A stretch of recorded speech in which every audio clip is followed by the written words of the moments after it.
Welcome to this week's episode of the Homeschool How-To. I'm Cheryl, and I invite you to join me on my quest to find out, why are people homeschooling? How do you do it? How does it differ from region to region? And should I homeschool my kids? Stick with me as I interview homeschooling families across the country to unfold the answers to each of these questions week by week. Welcome. With us today, we have Nicola from Hatched on Instagram. Nicola, welcome. How are you? I'm good, thank you. Thank you so much for having me as well. It's lovely to be here. Thank you for being here. Now, you reached out to me on Instagram, and why don't you start by just telling us what made you do that, what made you even find my page on Instagram, and where you're located, because that's kind of a cool perspective for this interview as well. Yeah. Goodness me, so where do I start? At the very beginning, I suppose, pre-COVID, I was working, or I do work as a lecturer within a university in Scotland. So it's a big city in Scotland that I work, and I had started to notice changes in education and things that were happening that I wasn't so keen on, that were going on behind the scenes. And I'd started to get kind of disillusioned with all of this. So I set up Hatched initially, and it was actually, I had hardly any subscribers, and I was just ranting basically about the system and all the things that were wrong with it. And with that, when I started to post these things, I came across a lot of home education material. And when I was looking online, a lot of the home education stuff is US based. We don't have much in terms of kind of home education in the UK.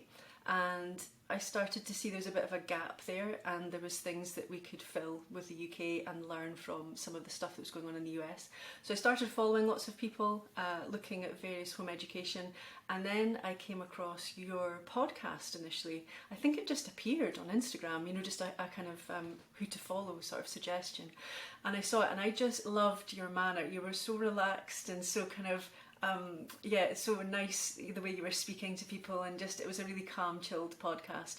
And then you posted something, I think it was maybe a few months ago, you posted something about the fact that you were totally in the system at one point. You were kind of coffee, wine, no kids, career, all of those kind of things. And it just hit such a chord that I thought, I have to get in contact with you because this is really interesting.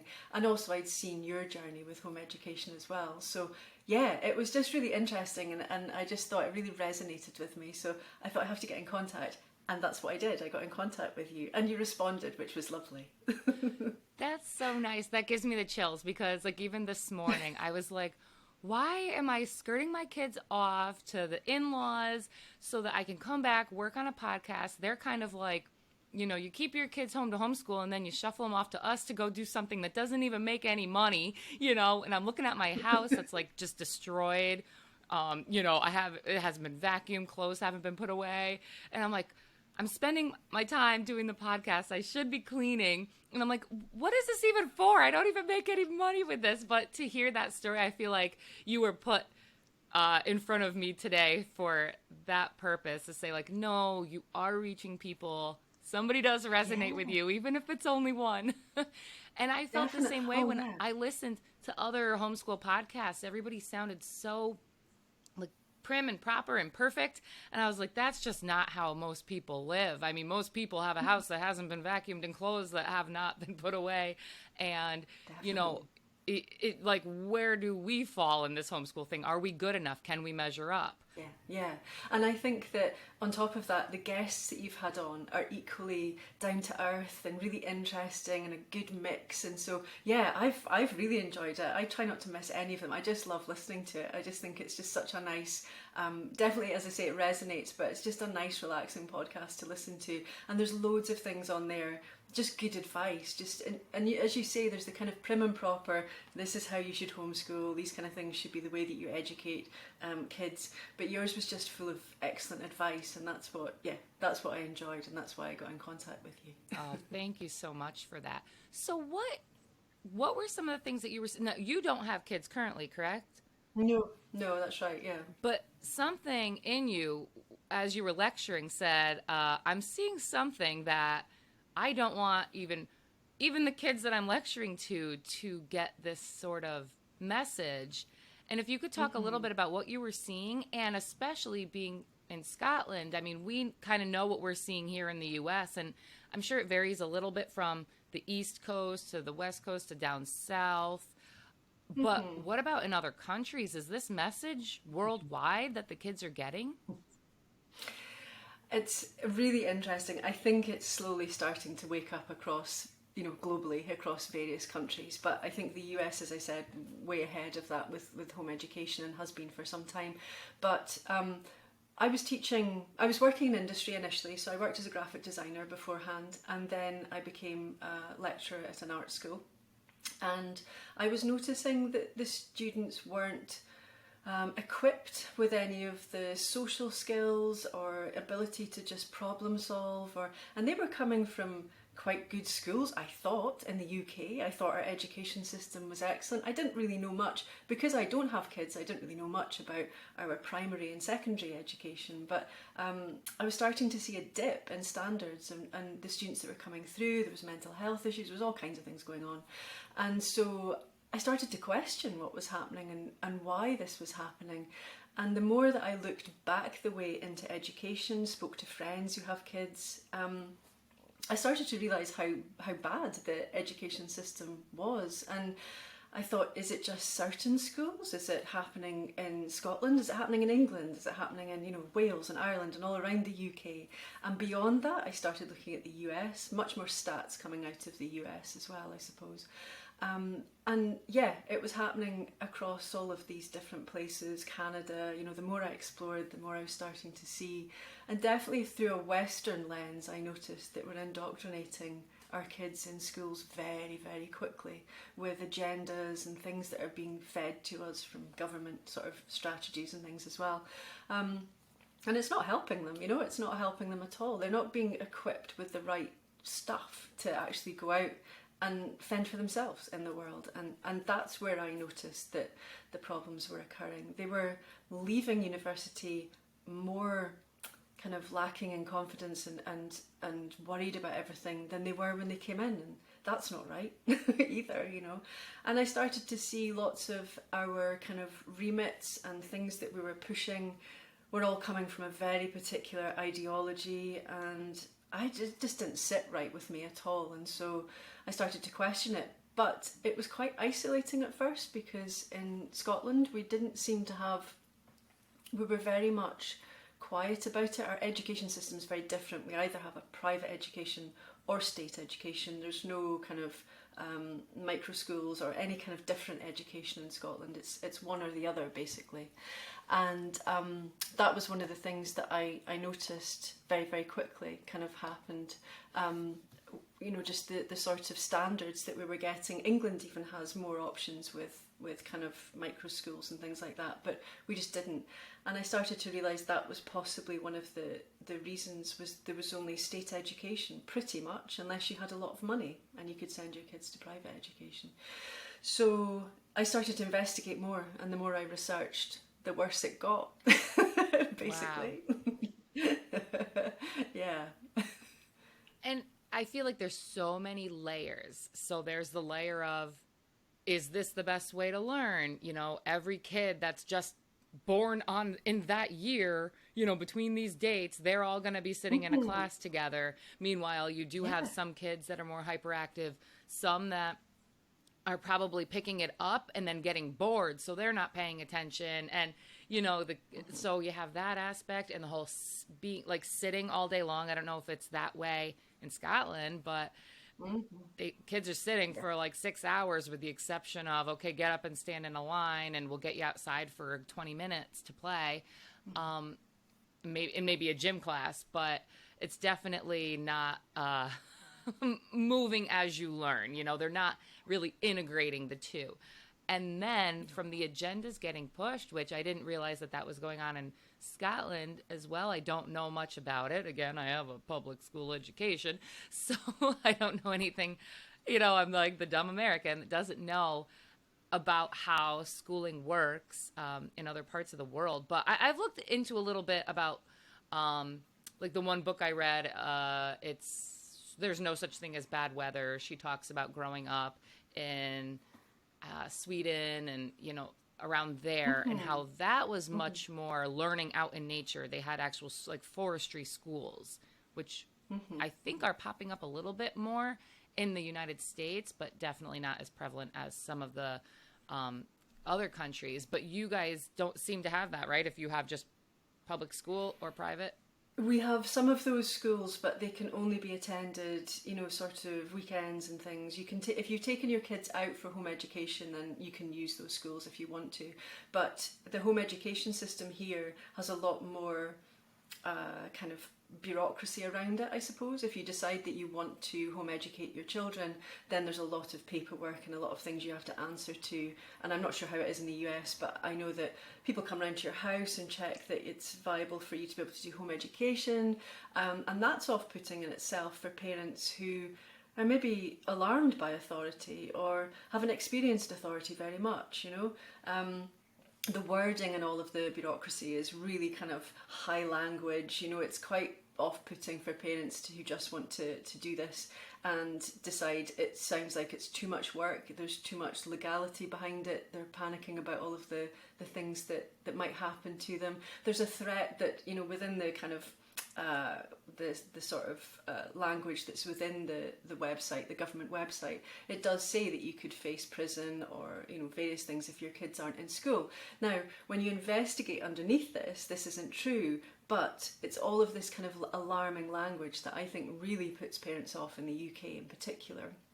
And then when I looked around, you're right, Scandinavian countries have got, I think, a better education system. Some of those countries and Sweden, etc., are really good. But what I did find out was that Germany isn't even allowed to home educate. You're not allowed. It's against the law. I heard that. Yeah, just crazy. So I was finding out lots of different things from lots of different countries, and this was just kind of building up. And I just kind of started to put this, as I say, onto Hatched and just speak about it, what I was finding and how interesting this is. Because I have a nephew, so this was kind of really... It was starting to resonate more with me now. I hadn't really thought about children, or I wasn't particularly maternal at the time, so I wasn't that interested. But the more that it started to affect him, the more I was kind of like, let me just see what's going on here. And I thought about it. I thought about the fact that in the UK anyway, you're in school, secondary and primary school for 13 years, and then you're in university for another 4 years. So it's 17 years of full education that you're actually in. So yeah, it's a long time to have control over a child. 17 years is a long time, and I'm with you on, like, my sister had kids early in life and I had kids later in life, and she's 6 years older anyways, so I was kind of seeing things but not paying enough attention to it. But it is funny that her youngest is now graduating high school, and I remember last year her saying to me that her older one, who was about 20 at the time, got a speeding ticket in the mail, and he took cash, put it in an envelope, and was just going to mail the cash on without, like, the stub for it. And it wasn't even asking for money. It was saying, like, what are you pleading? If you plead guilty, you could have to pay anywhere from this amount to this amount. And he just looked at the amount, put the cash in the envelope, and was about to write. And I think he asked her, how do I write an envelope? Like, how do I write an address to mail this? And my sister was like, wait, first of all, you're 20 and you don't know how to write an envelope. And second of all, why are you mailing cash? And third of all, you're not putting any sort of reference in there to link this back to you. So it was like, and he went to a good school. It was a public school, but I mean, and I know that there are certain things that parents have to teach and certain things that we expect the teachers to teach in school, but nowhere are we having some sort of like manual, like this is your responsibility and this is the teacher's, We have parent-teacher conferences, but those are more, this is how your kid's doing. I think your kid needs these services, or your kid's doing fine.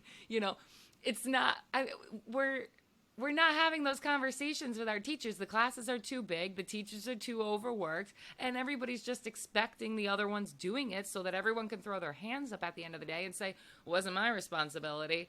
And then we're wondering why kids are coming out of school and don't know how to write a check, or even little things like compound interest, when you buy something. And A teenage girl said to me the other day, she goes, "Yeah, I bought that car. It was only 5% interest rate."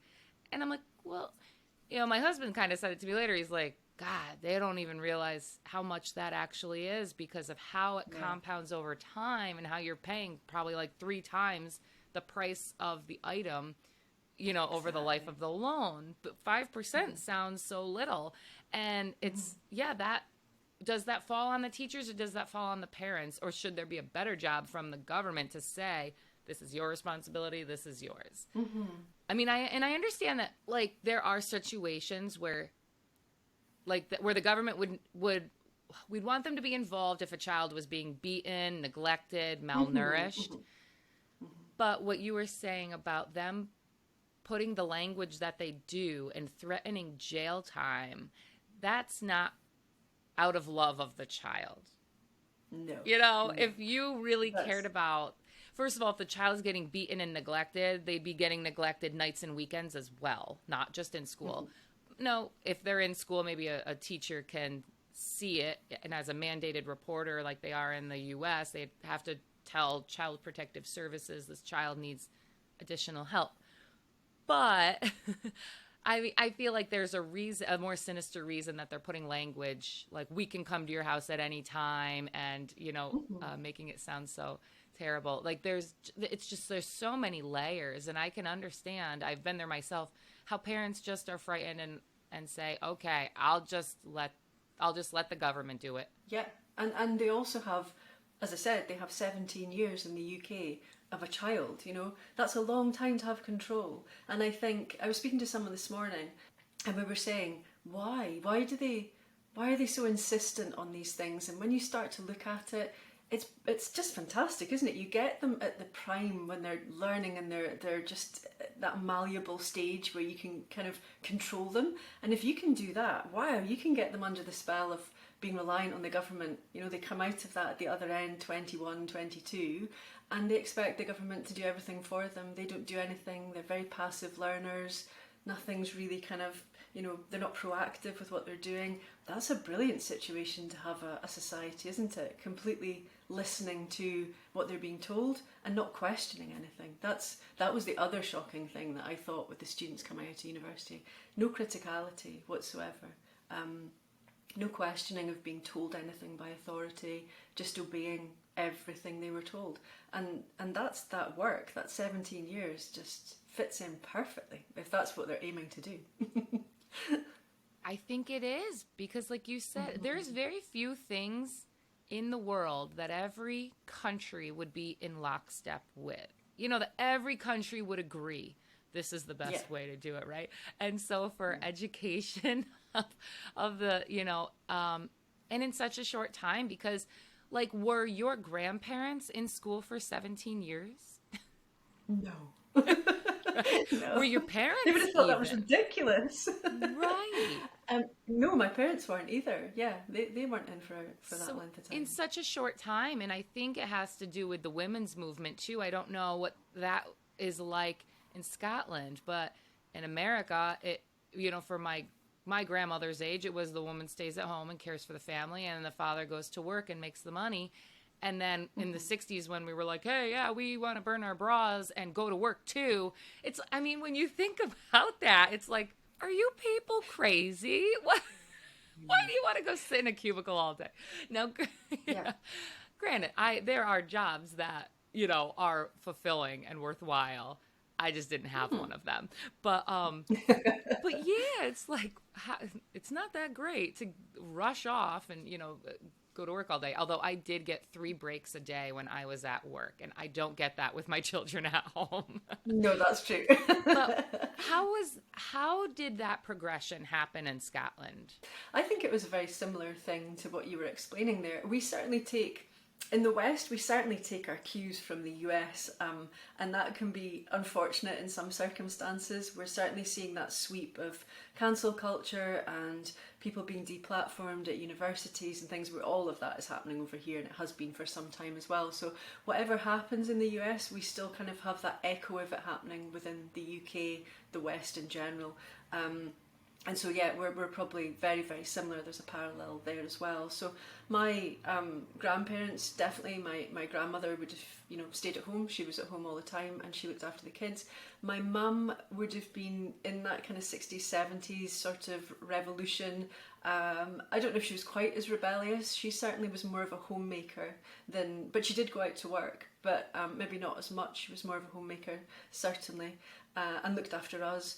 But then my generation, we got sold a dud. We were we were told that this was the way to go, that career was important. Who cares about husbands and men and any of that stuff? And you just want to have single girl lifestyle, go out drinking, new men all the time, all this kind of stuff.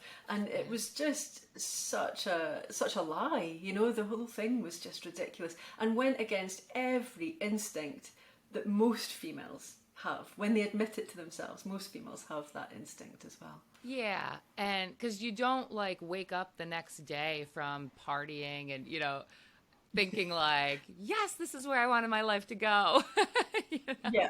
You don't ever have that feeling of accomplishment after it. I mean, even no. I think it's more the planning of it and thinking okay, Thursday night or Friday night, we're doing this, we're gonna do that. That has, because even when you're in it at the moment, I remember always thinking all right, I'm tired, I'm sweaty, I'd rather be at home eating food. Yeah. So it really, but then you watch shows like Sex and the City and Friends wasn't really a party show, but I was very into that show, and they all kind of had that single life or the broken relationship kind of, baby out of wedlock situation. Yeah. Which was, they were proud of it, so to speak. And I'm trying to think of some of the other, those were the shows to break. I mean, that was probably one of the first shows to even have a lesbian on. Yeah, Friends, that's true. yeah. So that kind of broke the mold there. And it is interesting to think of the shows All About, or All in the Family, I think was one that was popular here for probably my parents' generation to go to, the other extreme. Do you guys get our television shows and movies and music too? Well, yeah, we definitely get films. We definitely get we got Friends, we got Sex and the City and all those kind of ones as well. Definitely. I think for us, again, because we were taking our cues from the US, then a lot of our soaps and things were following similar storylines. We were introducing new kind of same-sex partners within soaps, and various things like that were happening. Kind of lots more emphasis on career women. And you're right, it was almost, the media was indoctrinating us and we didn't even realise it. We got sold this. Over here we had, probably mid to late 90s, we had a thing called lad culture, which I don't know if it ever made it over to the US, but it was very much the kind of women, it was really kind of played up about women drinking beer and just being really kind of this sort of frat boy sort of personality, and that was a real thing that got pushed and sold in the media. And it was called the kind of ladette, the kind of female version of that, and that became incredibly popular, and it was really pushed. And when I look back, I'm thinking, God, that was really coerced. I think that was a deliberate thing to get us to think these things, Yeah.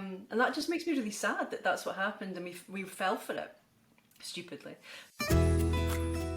Hi, everyone. Thank you again for listening to this week's episode. I wanted to reach out and give you a discount code for the Tuttle Twins. The Tuttle Twins help children develop critical thinking skills about real-world concepts, sharing ideas with kids that most adults don't even know. Let's be honest. The Tuttle Twins books recognize that the world is full of companies, people, and politicians who want to expose your children to ideas that you do not support. I read them with my kids. My 5-year-old at least can understand. The 1-year-old, she's almost there. But they provoke some really great conversations, things that I wouldn't necessarily think to talk to him about. And they present these concepts in a way that kids can actually understand, and it makes sense. So please check out thehomeschoolhowto.com, and under listener discounts, you can find the Tuttle Twins and use code Cheryl40 for 40% off All products for kids ages 5 through 11. That's CHERYL40. Now, you do have to use my link and code to get the discount, and so that they know I sent you, which would be greatly appreciated. Thank you so much, and enjoy the rest of your listening.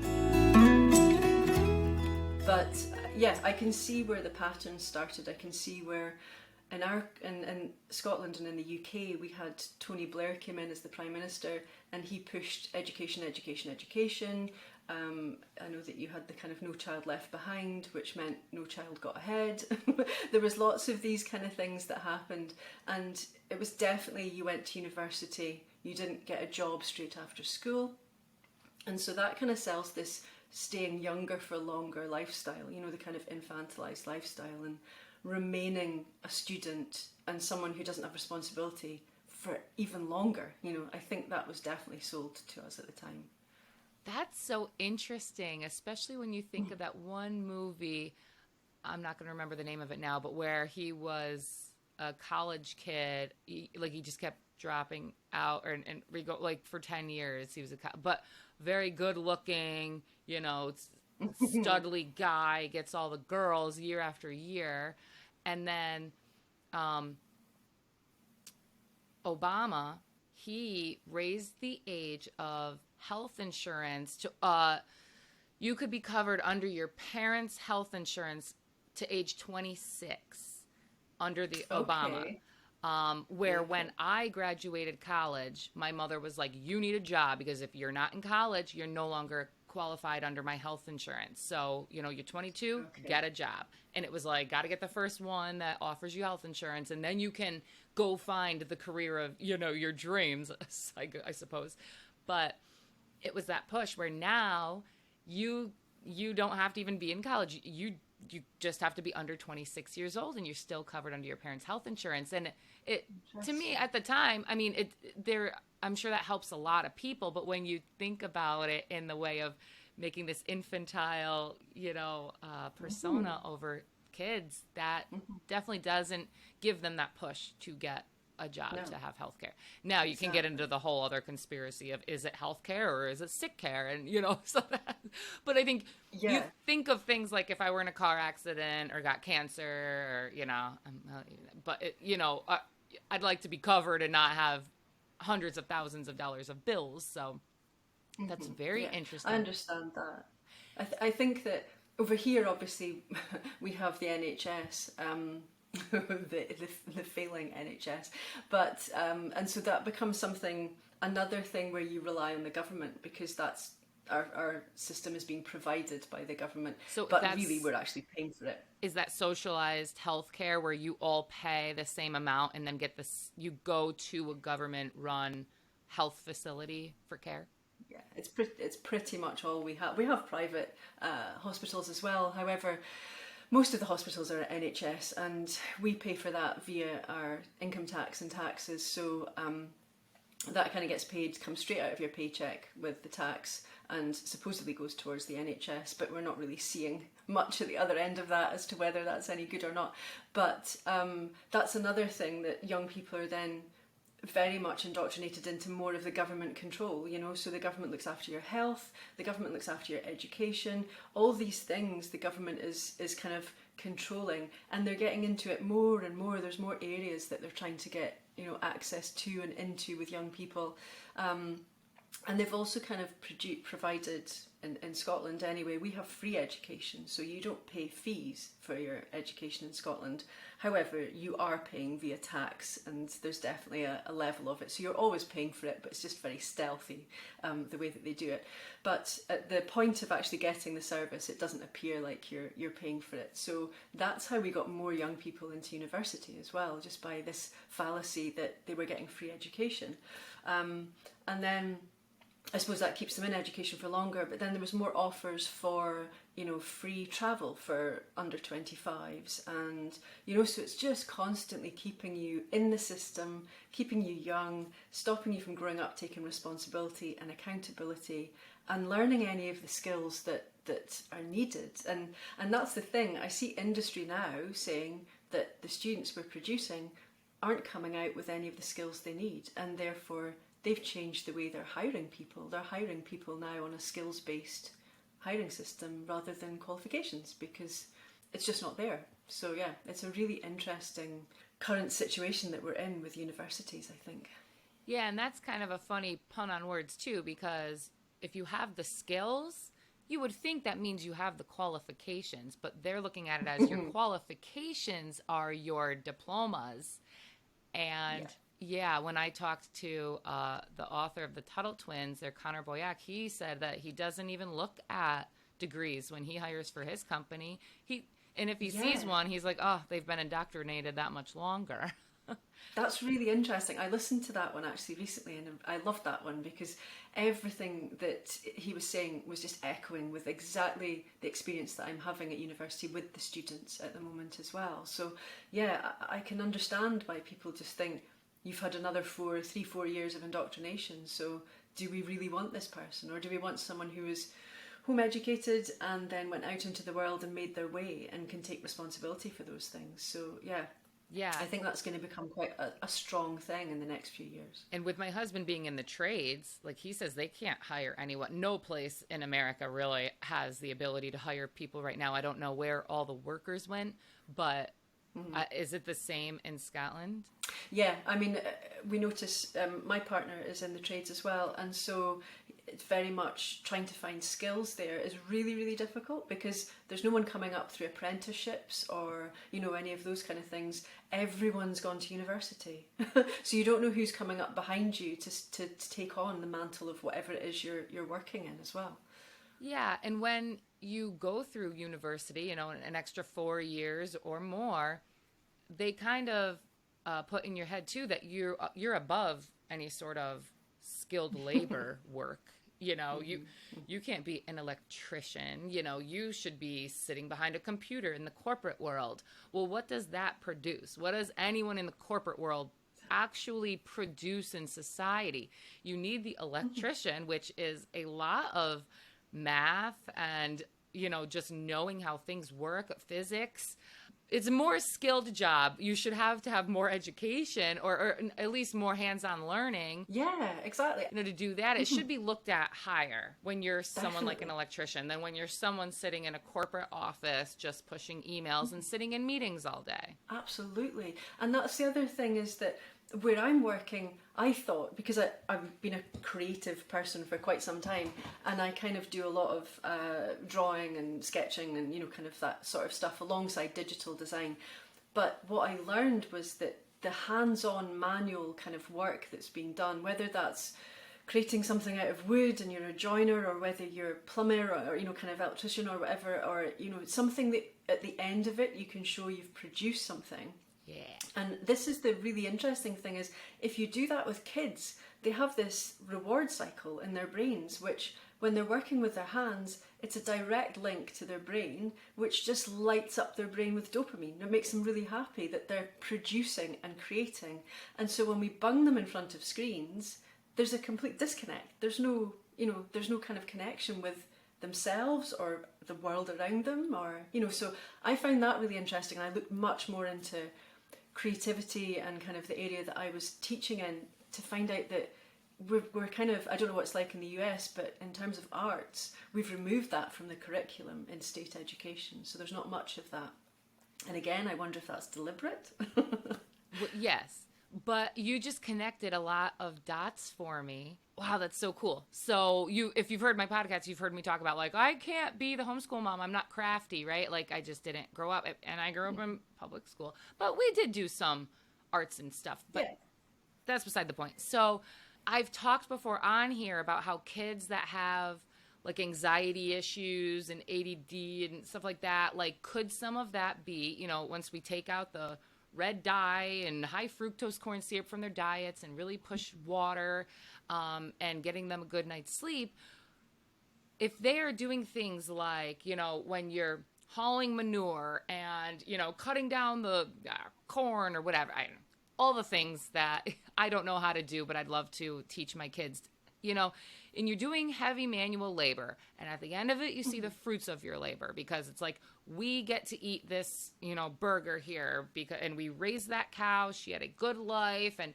we hauled her manure every day, and we fed her every day, and we cleaned all the stuff. And, you know, like, this is really the end result, fruits of our labor. But in a microcosm of that is a craft project. Like, it doesn't matter if I'm good at arts and crafts. Am I giving him a little bit of something that he can produce? Because you're right. He's connecting that my hands did this, and the end result is, here I made a little, you know, cotton ball bunny, and, you know, I see the small fruits of my labor here. And, like, so they're just different levels of that, but they're actually seeing them produce something. And then the more he does that, the more he'll want to get into a job like my husband has, where, like, my husband comes home and he, like, really just likes his day at work. I mean, I assume he likes coming home too, but it does not bother him to go to work at all. Like, he enjoys it. He likes that every day is different. You know, there's been promotions open above him. He's like, nope, I just want to do the work. I want to be somewhere new every day. I want to produce something different every day. You know, so I'm like, wow, I didn't know that careers could be that way. They didn't really teach that in school, but just getting back to the arts and crafts and how important that is, like, that made the connection for me. So now I am going to try harder at just making little things. They don't even have to be hard, but just to see your hands do something and produce it at the end. That's so cool. Yeah. And you could be playing with sand, you could be playing with, you know, clay, or whatever it is that you kind of give them and put in front of them. And kids are really imaginative. They will come up with stuff by themselves. They don't need to be sat in front and told, today we're going to draw this. You know, they don't need any of that. They just need, give them a few things, give them some materials, just let them problem solve. And that's the other thing that's missing with kids who aren't getting any of this hands-on stuff and arts, is that problem solving is massive, you know, just in being able to do that when you go out into work and just in life in general. And if you don't have those skills to be able to problem solve, then that's missing too. And the way to do that is through play and creativity and, you know, craft and whatever else you're doing. And that's the disconnect that's currently happening with, you know, and that's why the end result is that people don't want to hire kids that have been through university, because they don't have those skills anymore, you know. So yeah, there's a lot of connections that just started to light up the more that I researched this and looked at it. And that makes sense too, because yesterday we tried a new play group that kind of started to form in our area, and my son had 2 different groups of friends there, and they've also met before. So he didn't like that they just immediately went to play with each other and maybe, like, weren't as excited to see him as they normally are when we're one-on-one. And so that, you know, I got involved a little bit. I was like, come on, buddy, let's just go over, because you might have a lot of fun if you do that. But even that feeling, that is molding him into a better individual, like having that feeling. And I probably should sit down and talk with him about it now, you know, but he got in, and then there was another little girl there, and she kind of took over, and they were all sitting in a circle with their heads down. And I asked him later what he was doing, and he goes, well, so-and-so was being the wolf, and so-and-so was being, and it's funny because when I looked at them, I was like, oh, are they playing Duck, Duck, Goose? I'm like, geez, they're just sitting there talking. Like, I wish they were running around getting their energy out. But now that you say that, they're having this whole other level of creativity, which is still burning energy in them. And they're, like, exercising a different part of their body. They're exercising their brains and being creative. And then now he'll think maybe to do that when he's with other friends or by himself or with his little sister, you know. So each little bit of play with kids is so important, and we just don't always notice it. And again, why isn't that taught in school? Yeah, and collaboration and teamwork. And I've got a friend who, her son is home educated, and he puts on little plays with his friends, and they spend days preparing these plays that they then put on for their parents. But they kind of decide whose role, you know, who's got what roles, and when they come in with what they've got to say and what they dress up as. And, you know, there's a whole heap of things that they do. And all of that, as we spoke about, is is teamwork, it's learning to collaborate, it's learning to be diplomatic when someone is in tears because they didn't get the role that they wanted. There's all these kind of things that happen, and we forget and we think, oh no, they're just playing, they're not learning, and we need to get them sat down and doing things, and that's what state education often is. But a lot of these things are really important skills, and they're just happening, right in front of us as well. Wow. Yeah. So, and he's 5 years old in the kindergarten year. And I'm trying to balance, like, okay, well, if he has a play date on this day, and that day, we don't have time to do the curriculum. But in having this conversation, I mean, the play dates are way more beneficial for him than sitting down and, than honestly doing anything other than reading. Like, if all we did in a day is I read to him and he played, like, that is probably all a kid needs up until age like 7 or 8. Yeah. And also this idea that, so there's books that come out that are, this book is for a 10-year-old and this book's for a 5-year-old and this book's for, just let them read what they want to and what they enjoy. Otherwise you will kill that enjoyment by giving them certain books that supposedly is for them. And if they're 9 and they're reading something that's for a 5-year-old, then who cares? They're reading, and that's important in itself, And I always think that when we watch kids drawing and people are saying, well, they're not doing it right, or they're not, observing whatever it is in front of them, or they're not playing with whatever crafts materials properly, they're just inventing their own stuff. And that's even better. There's imagination and innovation happening, and there's a whole heap of things that will eventually, if you let that keep going and percolating, will turn into entrepreneurs and innovators and, those kind of things. We need so much more of that out there. And that's where it starts. It's not sitting in front of a screen or sitting in a classroom for hours and hours on end inside, Absolutely. I think we feel like everything has been invented because all we hear about are, the Elon Musks and stuff, and the Bill Gates, even though they probably didn't invent anything. But I think that is just perception to make us think there's no room for any more creativity or any more businesses, because look how many businesses were shut down during COVID. And all that meant was that these technocracies or, like Walmarts are just getting bigger and Amazon get bigger and bigger. And meanwhile, the mom and pop shops, can't even stay in business. So we do need more of them.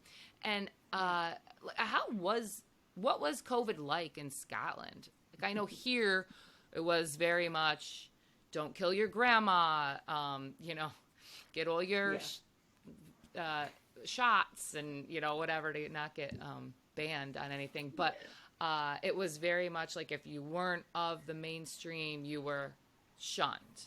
Was it like that there? In Scotland, we were one of the worst, I think, in Europe for our kind of strategies. We have a strange relationship in the UK because we are obviously United Kingdom, but then within the United Kingdom we have Wales and England and Northern Ireland and Scotland, and so they're always fighting because there's this inner fight of who has control, because our control comes from our main government in England, which is Westminster, but then Scotland has its own devolved government, so our devolved government was making all of the decisions, but whatever England was doing, they were making it much harsher. So whatever happened in England, they decided they would make that tenfold, So if they were locking down for however long, we were locking down harder and longer, and, they just wanted to make out that they were protecting us more than England was protecting their society, etc. So, so that it was a really kind of, and Wales was the same. So we were almost vying for who was the safest in, the UK sort of thing. Hey folks, me again, real quick. I just wanted to let you know that I do have a t-shirt and sweatshirt for sale now on my website. Be the role model your government fears, the Homeschool How-To podcast. If you'd like to get yours, you can head on over to my website, thehomeschoolhowto.com, and under shop, you can find t-shirts, hoodies, and that's about it so far. I would love your support. And if you share an episode or my podcast on social media, tag me in it or send me a screenshot and I will put you in the running for a free sweatshirt all of your own. The drawing to be mid-December. Thank you for your support. Have a great day. And I think I was certainly watching the US because I didn't expect the US to fall the way it did. I thought because of the idea of the kind of constitution and just everything that came about with the US, so different from the UK, I thought that it was going to stay freer, and it didn't. It fell just as quickly as everywhere else. But yeah, our systems completely broke down and just became as the same as everywhere else, incredibly strict. But I was saying this before, is that if we had, I think within our creative industries in the UK anyway, we're very much hijacked by agendas and ideologies. And if we'd had kids who'd been home educated, thought for themselves, had gone into creative industries, could visualise some of the stuff that was coming out during COVID, maybe they could have got their visualisation and systems across so much clearer to make a better argument that we wouldn't have been in a lockdown, so they could have put the stats up there about, I don't know, masks or, whatever it was, or the kind of stats that we were getting, and made it so much more clearer. But we were so hijacked by the kind of agendas and ideologies within universities as well, that we don't have the workforce that are willing to stand up and go, well, actually, no, so mainstream media is completely bought by the government, so it's the same everywhere. And people coming into these industries have been through the indoctrination centres, and so they think the same. And so there's nothing coming out of that that's dissent or, people who are, critiquing the whole kind of philosophy behind the governments as well. So yeah, we were stuck in the same situations as well, and it was incredibly frustrating to see that and see so many young people. I mean, all our universities obviously closed down, but to see young people stuck in a city or a country, even for us, we had a lot of students coming from different countries that got locked into a country that wasn't even their own country and couldn't go home. So yeah, that was really tricky for them as well. So I think a lot of lessons were learned there, or people woke up at that point, I think. I hope so. And so that's interesting. So I bet, now, do you guys have guns in your country? Do private citizens have guns? No, not really. We have farmers who have guns, but not to the level that America has. So we're probably looking at America as, okay, they're going to be the American citizens are going to be our leaders in this. Like, they've got things that, they're less afraid because they have some protection against the government. And then to see them fall. And when I think about it, to bring it back to what you were talking about earlier, not just the media, but like Hollywood, they used all of that to make the Americans kind of follow suit with what they wanted. And, we saw that with, from everywhere from country singers, which you would have thought would have been like my rights, my constitutional rights, yada, yada.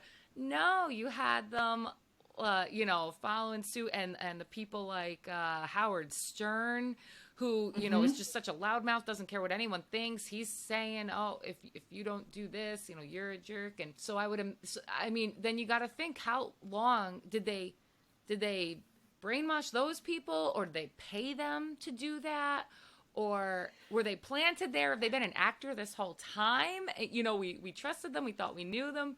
And then when you see the NBA and, all Major League Baseball and all that, it really is such, it's bigger than, I just wonder how this will be talked about in the future, decades to come. Because it really was a huge, I don't even know the words to kind of talk about it. And unless you're having the conversation, you don't think of all the little aspects to it.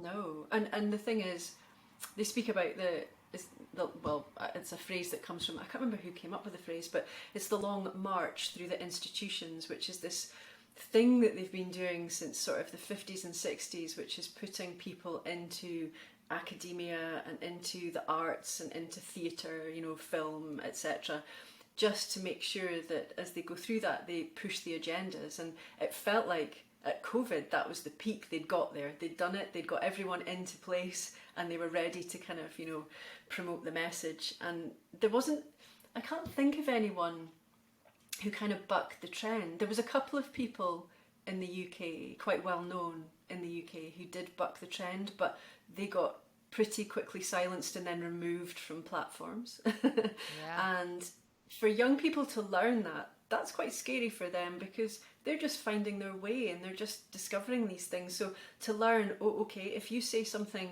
that's not in line with the government or what everyone else is saying, then you lose, an income or you lose your livelihood or whatever. So to learn that at a young age, I don't know what damage we've done actually to a younger generation to have learned that really And quickly. you lose your friends, you lose family members, you Exactly. lose respect. You'll be, where it used to be like a good thing to bat around different ideas.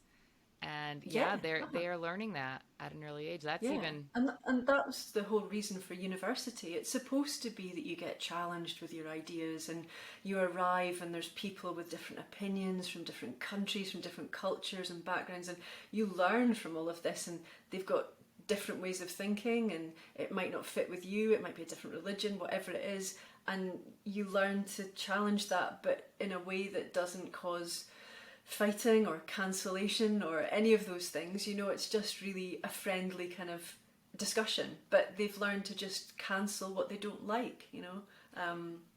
If kids in universities don't agree with someone coming to speak, just remove them. Just shout enough yeah. and you can remove them from your life. Yeah. And now in America, since we're so diverse, we might be allowed to have the guns, which they're trying to take that away now, but we I do feel that they push fighting with each other, which is why we had like a Trump and a Biden and, just these ridiculous things that of course someone's either going to be completely one way or completely the other because of, I hate what this guy said or, and then it goes on even more. You can get into the George Floyd stuff. So all of this, like the BLM riots,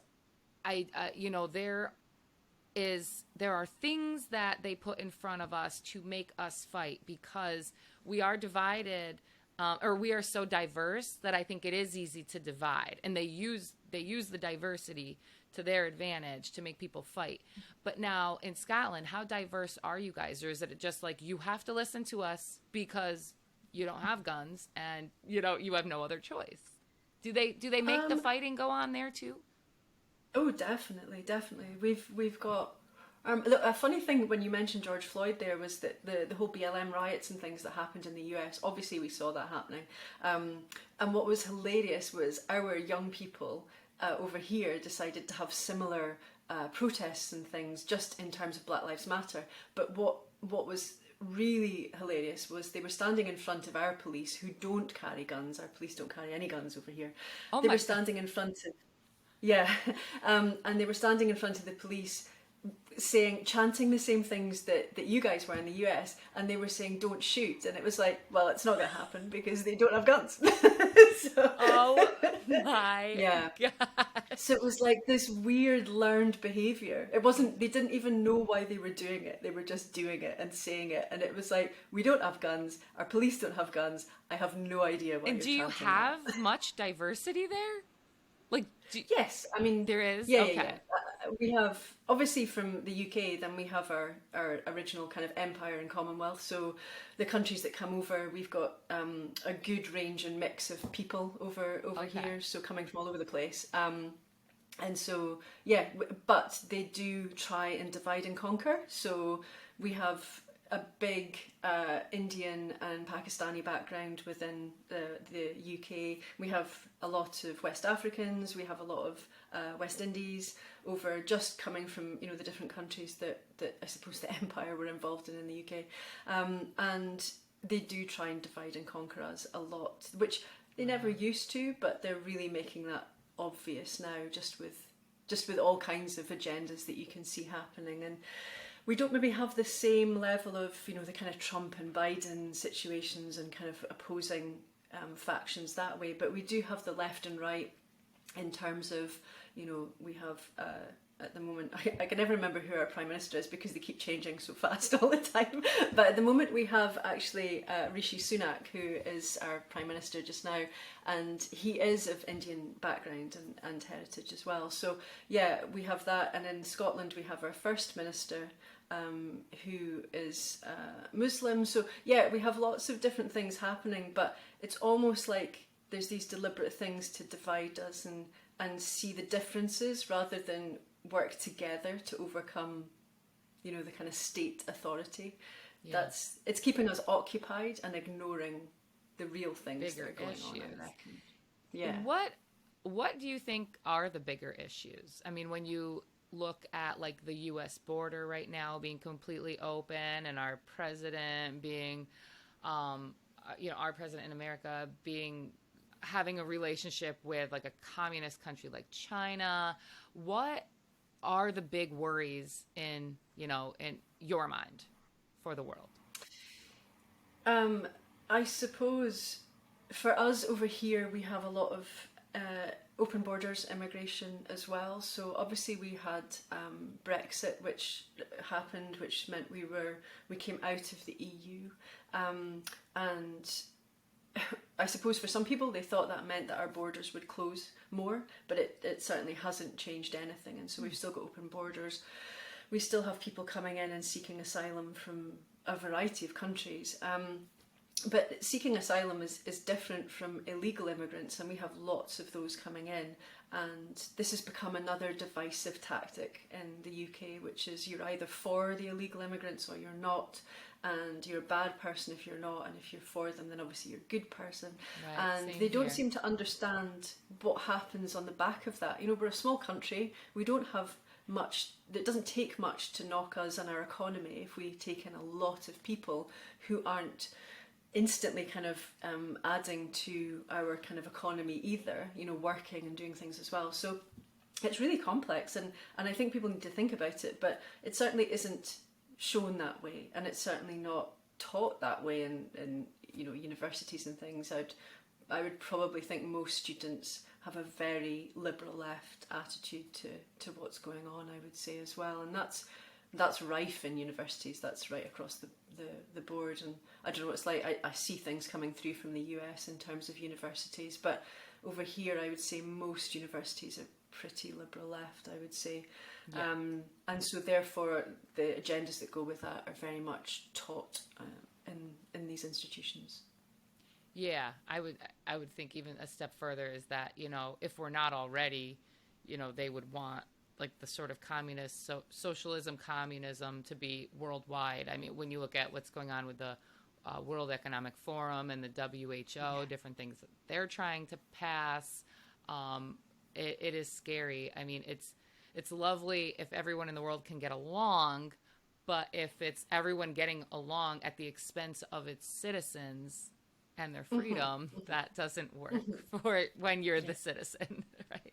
Yeah, I mean, you can't be free and equal, and that's what I was trying to explain that to the students. You can't have equality and freedom. You have to choose which way you go, because if you're going to be free, then of course people are going to have different levels of, you know, income and expertise and knowledge and skills and all those kind of things. And if you're wanting to be equal, then you're going to have to bring people down to that level and try and get some people up to that level. But again, you're not going to have any freedom because everyone's going to be forced to be on a similar level.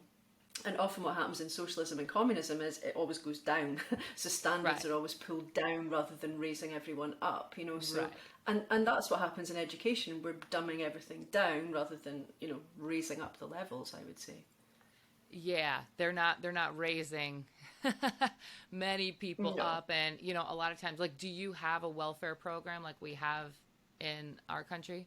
Yeah, we have the kind of benefits system over here as well. So, and there's third generation benefits, you know, people who've been on benefits their parents have, their grandparents have, and that's just a way of life. But there's a lot of incentives in the UK, I would say.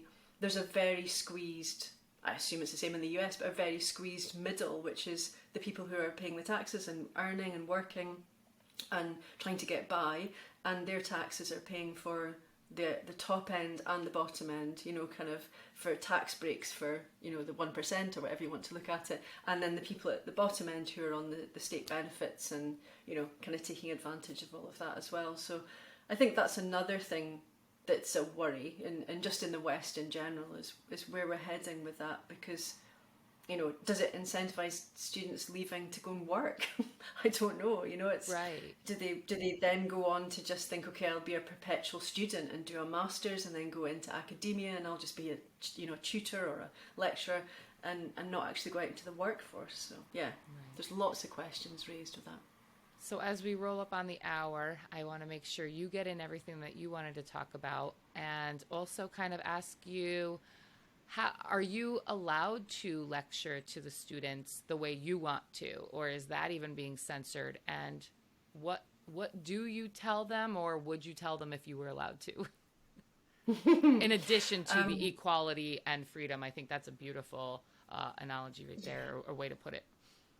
Yeah, I think no, we're not allowed to teach how we want to. If we were teaching how we wanted to, I think definitely when I speak to other tutors who are frustrated with this, we would have a much better calibre of student coming out of university if we could teach how we want to. However, we're very much censored. We have to consider lots of triggers. We have to think about different agendas. We have to think about different ideologies. We have to consider various sensitivities that students have, etc.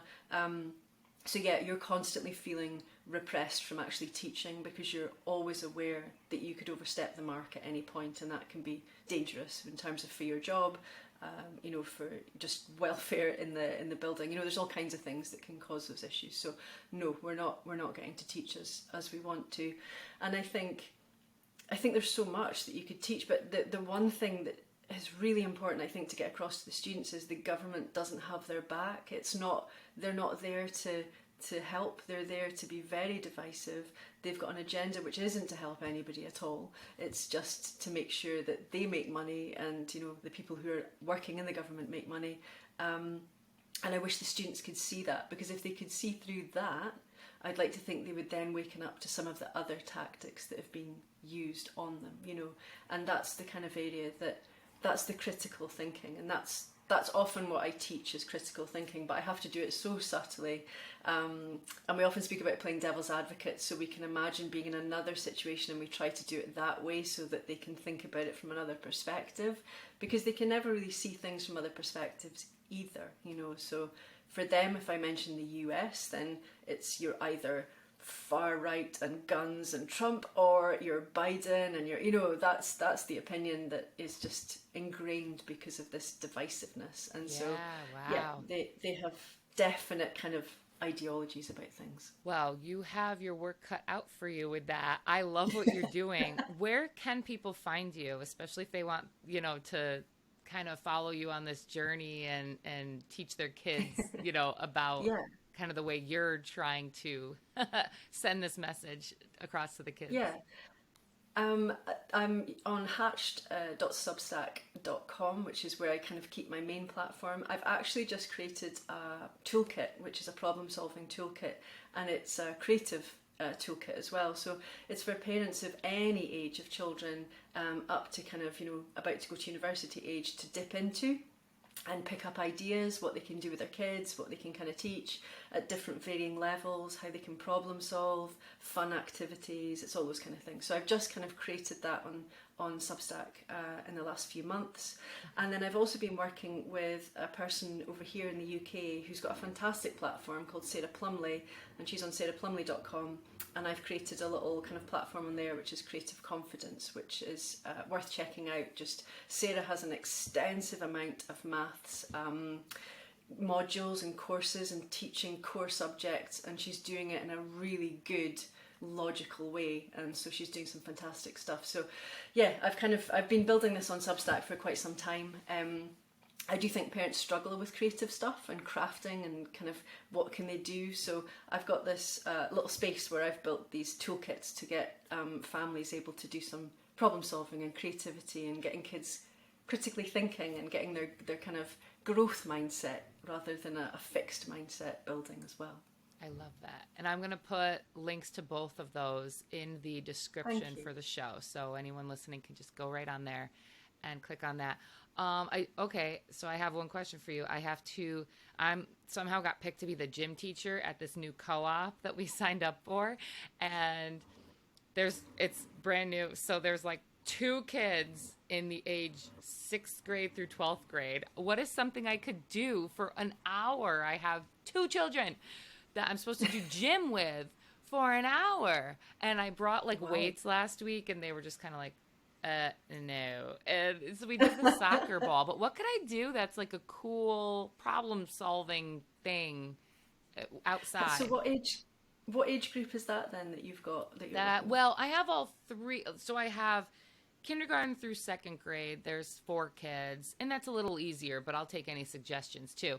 And then a 3rd grade through 5th grade has 3 kids, and then there's only 2 kids for ages 6th through 12th grade. So they're maybe around 14 years old, and there's only 2 of them, and I have them for an hour because they merged kind of the middle school and high school together. And I'm like, what do I do for a whole hour with 2 boys that are 14 years old? I suppose you could have some kind of treasure hunt or something where they have to kind of move about and do things within, I don't know what space you've got to work in, but yeah, there's is it outside. Almost like, yeah, so is there a kind of circuit where the older kids could maybe think of places to hide these things and then they have to kind of help the younger kids round this, and the whole thing is that they're moving around different circuits and they have to do certain things? I don't have them together. So the little kids are off in a different class when I have the older ones. Maybe they could, the older ones could hide stuff for the little ones to find later that day. That's a good idea. Yeah. But I think also just circuits, things that are really fast for them. They don't like to do repetitive stuff, that they just do the same thing constantly. So if you have certain things and activities and it's timed, and how many reps or how many things can they get in, kind of 3 minutes or something like that, then it builds competitiveness, but then they start competing with time as well, which is a good thing. So just go to the dollar store. And I'm thinking of I used to have a skip it, and you put it around your one ankle, and you jump over it with your other foot. Exactly. You could kind of return back to the nostalgic sort of time of, kind of gym type stuff and get them to do various things, but they're only doing it for very short bursts and then have to move on to the next thing. Keeps them going, keeps their mind moving, and stops them from getting bored with just one activity that they're doing as well. I like that. And I suppose the younger kids could also have a nice little kind of treasure hunt, so it makes it easier for them. There's a reward at the end if they finish all their different kind of activities or circuits or something as well. So yeah, I think small bursts is always the way. I'm still doing that with 19, 20-year-olds at university. I'm teaching in like minutes so that their brains can absorb it. So I've learned that that's something definitely that they prefer, particularly older kids. They don't want to just be stuck in one activity and be bored by it. They often look bored anyway when they're doing these things, don't they? But yes. I thought these kids, I was going to teach them all about how to lift weights and how we can do muscle confusion and all the different muscle groups. And they were just like, no. Yeah. I like that though, the small bursts. And that works for like even doing a curriculum, because I do a phonics with my 5-year-old. And recently I noticed if I say, let me put the timer on and see how quick we can get through phonics, because it's supposed to only be 10 minutes. But if I don't say that, he's like, did you see the butterfly? Look there's an ant. Look he will just do anything to not move on to the next part. But if I time it, he'll want to get it all done in the quickest time. Yeah. So saying to him, yesterday it took 10 minutes. Let's see if we can do it in 9 minutes today. So that's a really good key. And I'm going to do that. I'm going to go to the dollar store and see what kind of fun stuff they have. Do you guys have a dollar store in Scotland? We kind of have the equivalent. We've got Poundland. Yeah, so it's kind of similar. That's a cuter name. I don't know. Ours is a lie, because nothing's $1 there anymore anyway. No, it's the same here. It's exactly the same here. But yeah, just get loads of stuff, make some activities for them and make it really fast. They'll start competing against each other and want to get it over quicker, so they'll just do more and more, I would imagine. So yeah. I love it. Be good to know how they get on. Let me know. I will. Nicola, thank you so much. Nicola from Hatched. Check out her page. And thank you so much for having me on. It's been really nice to speak to you and actually meet you. I listened to all your podcasts and I'm like, this is such a nice person. I really need to speak to her. I bet my mother wouldn't agree, but no. I'm kidding. No, she's fine. She'd be like, well, as long as she's nice to other people. That's what she always told me growing up. As long as you're nice when you leave my house. So I'm going to try to work on that with my daughter. Thank you so much. You are such a sweetheart. Thank you for what you're doing. Oh, thank you. All right. Thank Bye-bye. you. Bye. Thank you for tuning in to this week's episode of the Homeschool How-To. If you've enjoyed what you heard and you'd like to contribute to the show, please consider leaving a small tip using the link in my show's description. Or, if you'd rather, please use the link in the description to share this podcast with a friend or on your favorite homeschool group Facebook page. Any effort to help us keep the podcast going is greatly appreciated. Thank you for tuning in and for your love of the next generation.